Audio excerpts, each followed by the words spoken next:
సర్వమంగళ మాంగళ్యే శివే సర్వార్థ సాధకే శరణ్యే త్రయంబకే దేవి నారాయణి నమోస్తుతే. జ్యోతిషాభిమానులందరికీ నమస్కారం. తెలుగు సంవత్సరం శ్రీ పరాభవ నామ సంవత్సరం ఉగాది పండుగ శుభాకాంక్షలతో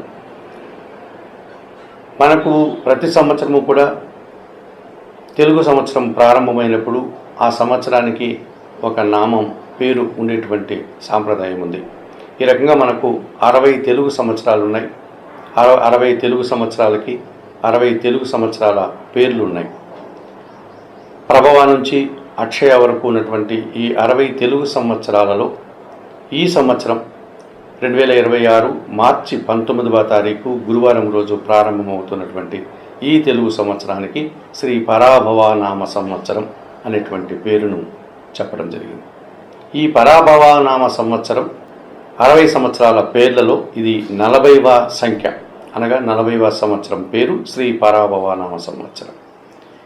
ఇప్పుడు జరిగిపోయినటువంటి సంవత్సరం శ్రీ విశ్వావసు నామ సంవత్సరం 39వది.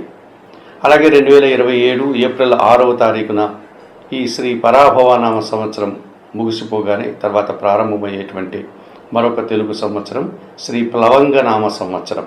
ఇది వరుస సంఖ్యలో 41వ సంవత్సరం.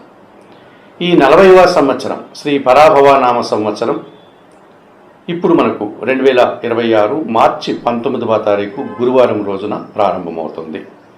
మరి శ్రీ పరాభవ అన్న పదానికి అర్థం ఏమిటి అని కనుక మనం ఆలోచిస్తే, సహజంగానే ఇద్దరు వ్యక్తుల మధ్య ఒక వివాదం జరిగినప్పుడు, లేకపోతే ఒక సమస్య వచ్చినప్పుడు వారిలో ఒకరు విజయాన్ని సాధిస్తారు, మరొకరు ఓటమి పాలవుతారు.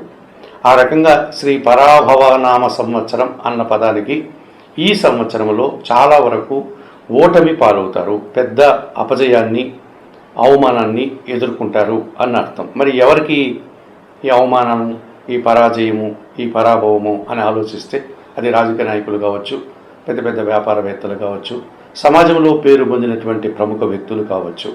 అలాగే సాధారణమైనటువంటి ఇద్దరు వ్యక్తుల మధ్య సమస్య వచ్చినప్పుడు ఆ వ్యక్తులు ఎక్కువ పరాభవం పొందడానికి, ఎక్కువగా అపజయం పొందడానికి అవకాశం ఉంటుంది అన్నది సహజమైన అర్థం. అనగా ఈ సంవత్సరం, ఈ తెలుగు సంవత్సరంలో ఎక్కువగా అపజయాలు, ఓటములు, అవమానాలు ఉంటాయి అన్నది సాధారణమైనటువంటి అర్థంగా మనం స్వీకరించాలి.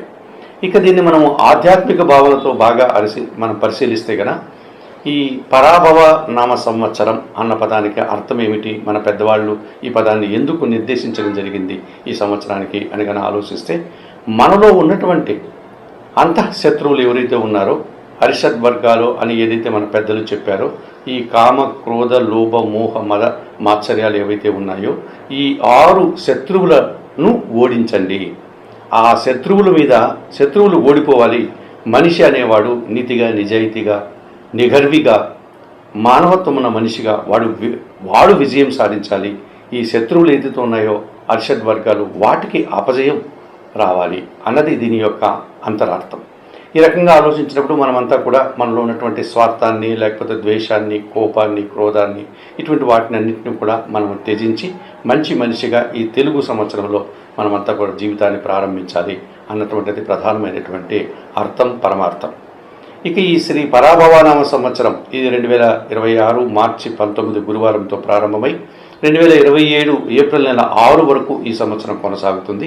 ఈ సంవత్సరంలో గ్రహాల యొక్క స్థితిగతులు కూడా మనం పరిశీలిస్తే, ప్రధానంగా మనకు ఈ సంవత్సరము ధనస్సు రాశికి, మీనరాశికి అధిపతి అయినటువంటి ప్రముఖ గ్రహము దేవగురువు బృహస్పతి గురువు జూన్ 2 వరకు మిథున రాశిలోనే సంచారం కొనసాగిస్తాడు.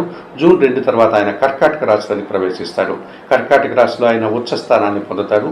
ఆ రోజు నుంచి మనకు యమునా నదికి పుష్కరాలు కూడా ప్రారంభమవుతాయి. ఇక శని భగవానుడు కర్మకారకుడు, వృత్తి, ఉద్యోగ, వ్యాపార, వ్యవసాయ రంగాలకు ప్రధానమైనటువంటి ప్రాతినిధ్యం వహించేటువంటి గ్రహం శని భగవానుడు. ఈయన మకర, కుంభరాశులకు అధిపతి. ఈ శని భగవానుడు మీన రాశిలోనే ఈ తెలుగు సంవత్సరం అంతా కూడా తన యొక్క ప్రయాణాన్ని కొనసాగిస్తారు. ఇక మనం ప్రముఖంగా మాట్లాడుకునేటువంటి ఛాయాగ్రహాలైనటువంటి రాహుకేతువులు ఇద్దరు కూడా 2026 డిసెంబర్ 5 వరకు కుంభరాశిలో రాహువు సంచారాన్ని కొనసాగించి డిసెంబర్ 5 తర్వాత ఆయన తిరోగమనంలో మకర రాశిలోనికి ప్రవేశిస్తాడు. అలాగే సింహరాశిలో ఉన్నటువంటి ఈ కేతువు డిసెంబర్ నెల అనగా 2026 డిసెంబర్ 5 వరకు సింహరాశిలోనే తన ప్రయాణాన్ని కొనసాగిస్తాడు.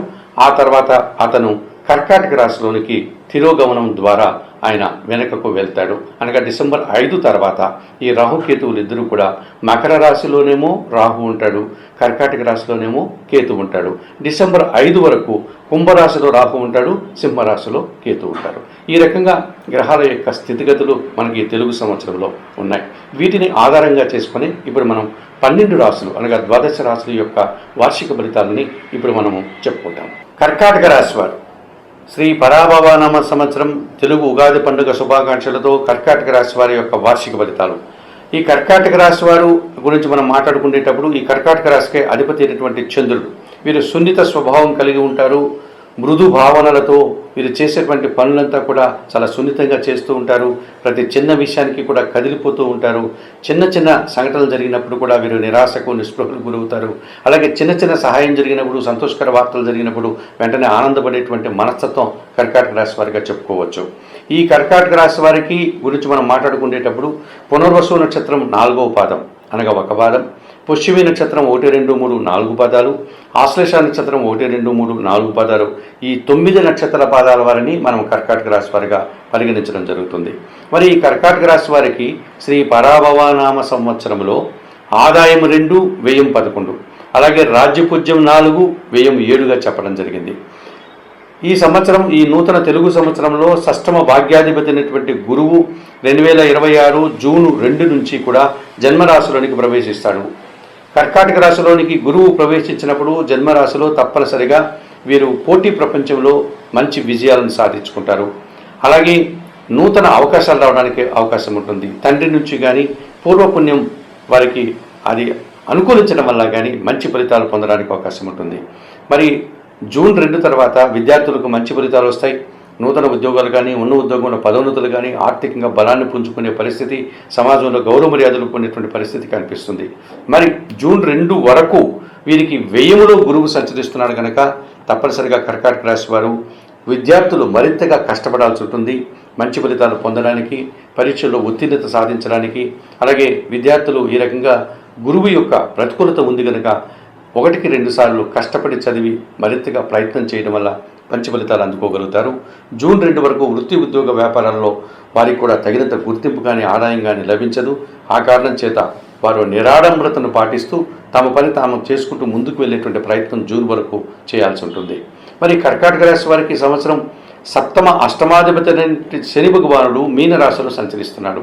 మీనరాశిలో శని సంచరించేటువంటి సందర్భం అది భాగ్యభావమైంది కనుక కర్కాటక రాశి వారికి మిశ్రమ ఫలితాలు వచ్చేటువంటి వాతావరణం ఉంటుంది. అనగా కష్టానికి తగిన ఫలితం ఒక్కొక్క సందర్భంలో వస్తుంది, ఒక్కొక్క సందర్భంలో కష్టానికి తగిన ఫలితం రాదు. వ్యవసాయదారులకు కానీ, కార్మికులకు కానీ, శ్రామికులకు కానీ, వృత్తి, ఉద్యోగ, వ్యాపారాల్లో చిన్న స్థాయి ఉద్యోగులందరూ కూడా ఈ సంవత్సరం మిశ్రమ ఫలితాలు పొందేటువంటి పరిస్థితి కనిపిస్తుంది. అలాగే కర్కాటక రాశి వారికి శని భాగ్యంలో సంచరిస్తున్నాడు కనుక జీవిత భాగస్వామి విషయంలో కానీ, వ్యాపార భాగస్వాముల విషయంలో కానీ కాస్త మనస్పర్ధలు వచ్చేటువంటి సందర్భాలు కొన్ని సందర్భాల్లో ఉంటుంది. వారి సహకారం వల్ల వీళ్ళ లాభాన్ని పొందేటువంటి సందర్భాలు కూడా కొన్ని సందర్భాల్లో మీకు కనిపిస్తుంది. అలాగే పనివారి సహకారం ఒక్కోసారి బాగుంటుంది, పనివారి సహకారం ఒక్కోసారి బాగా ఉండదు. ఈ రకమైన ఇబ్బందులు, ఈ రకమైనటువంటి లాభాలు కూడా ఈ సంవత్సరం మీరు 2 రకాల ఫలితాలని మీరు ఈ సంవత్సరం అనుభవించేటువంటి పరిస్థితి మీకు కనిపిస్తుంది కర్కాటక రాశి వారికి. ఇక కర్కాటక రాశి వారికి ప్రధానంగా సప్తమ భావాల్లో అనగా రాహు కాలసర్ప దోషాన్ని ప్రసాదిస్తున్నారు. మీకు రాహుకేతువులు ఇద్దరు కూడా అష్టమ భావంలో రాహువు అనగా కుంభరాశిలో, సప్తమ భావంలో మకర రాశిలో కేతువు సంచరించడం వల్ల కొన్ని ఇబ్బందులు వచ్చేటువంటి పరిస్థితి మీకు కనిపిస్తుంది. ఈ రాహుకేతు దోషం వల్ల మీరు ఆశించినటువంటి పనులను మీరు పొందలేకపోతారు. ఏదైతే మీరు ఇష్టంగా కార్యక్రమం చేస్తారో ఆ కార్యక్రమం వల్ల రావాల్సిన ఫలితం మీరు అందుకోలేకపోతారు. ఏ కార్యక్రమాలైతే మీరు ప్రారంభించాలనుకుంటారో అది ప్రారంభించడానికి ఆటంకాలు వచ్చేటువంటి పరిస్థితి కనిపిస్తుంది.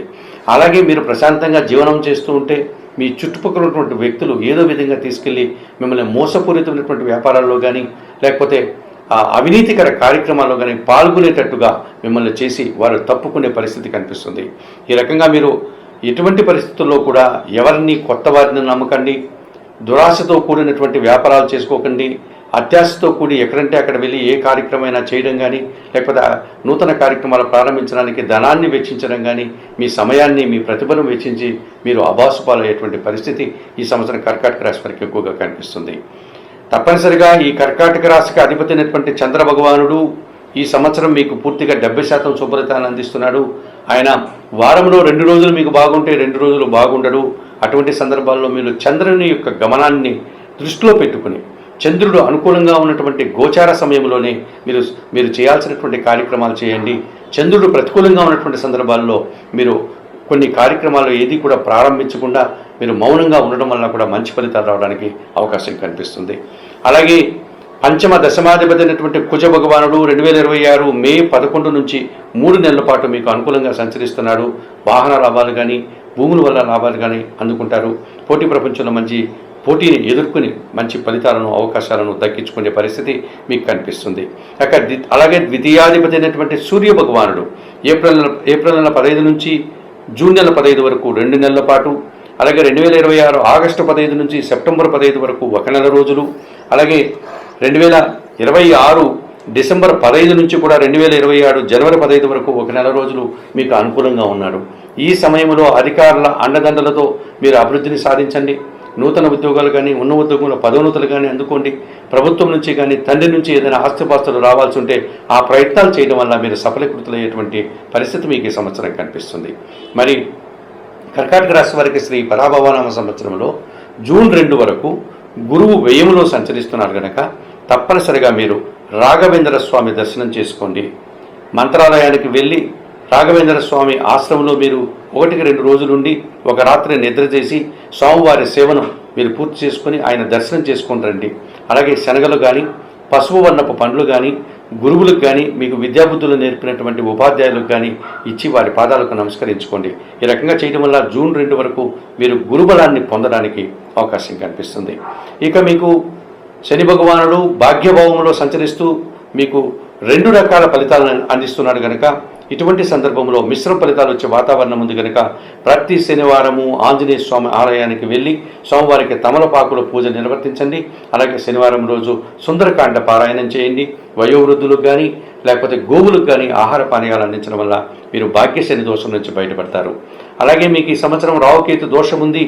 ఈ కాలసర్ప దోషం నుంచి బయటపడడానికి శ్రీకాళహస్తీశ్వర ఆలయానికి 3 నెలలకు ఒక మారు వెళ్ళి అక్కడ అందుబాటులో ఉండే రావుకేతు పూజలు నిర్వర్తించుకోవడం వల్ల తప్పనిసరిగా కర్కాటక రాశి వారు ఈ సంవత్సరం మరింతగా మంచి ఫలితాలను పొందగలుగుతారు.